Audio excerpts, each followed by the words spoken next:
So a lot of people ask me, what happens when a narcissistic person threatens to harm themselves or threatens to unalive themselves? And of course, if you're new here, I'm actually a diagnosed narcissist. So Tina over at One Mom's Battle posted this story about how an influencer was shot by her husband in front of their daughter after she was granted a restraining order. The reason why she was granted a restraining order is because she said that he had been abusing her and he had threatened to unalive himself in front of his wife and their children on December the 6th. He allegedly took her somewhere alone, held a knife to his own throat, and traumatized her. So she wrote in the petition, like, hey, look, I'm scared of this person. I'm scared that he's threatened to harm himself.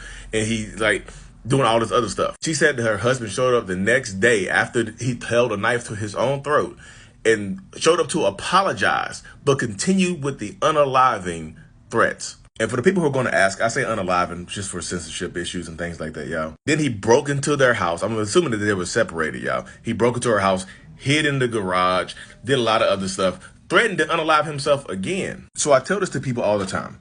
If they threaten to harm themselves, they will harm you.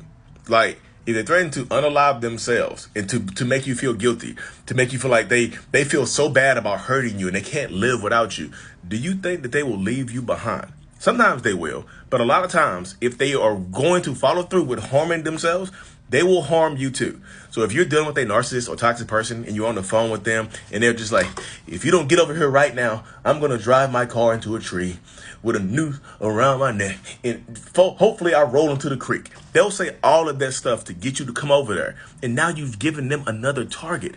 Now you've given them a victim to take with them if they are serious. And yes, this person, she actually filed a restraining order and it was granted. Like, they both appeared in court that day and agreed to a 1-year restraining order set to expire on December the 20th, 2024.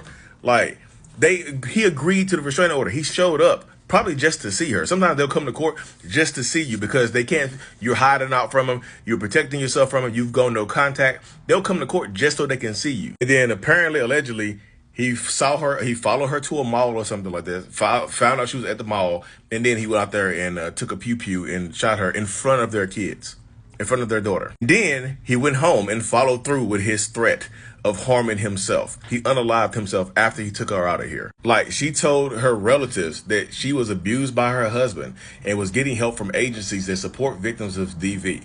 She wanted to leave him, but he wasn't accepting it. He tried to control her with everything, where she would go, what she would do, who she was with. That's the big thing right there. They don't want to see you with anybody else, no matter how bad that they are treating you. They automatically think that you're going to go be with somebody else, and they can't live with it. They can't fathom you being with someone else. And this is just not a man-woman thing. It's just like the gender is irrelevant here. They cannot fathom you being with someone else in this situation. But this one right here, like, he lost his mind. I tell people, y'all, it always escalates. And she had a restraining order. I tell people this too. Restraining orders are just pieces of paper. They don't give you a magical force field that puts it up and protects you from this person. You still need to take certain steps to protect yourself from people like that. Like, make sure you're not being followed. Change up your path. You know, maybe change up your schedule a little bit. Maybe change your number. Move if you can, because people can and will get dangerous a lot of the time, especially when they feel like they finally lost control and you're not going to come back to them. So prayers up to her. Shout out to Tina for sharing that over on Instagram. One Mom's Battle. Check her out over there on Instagram. Thank y'all.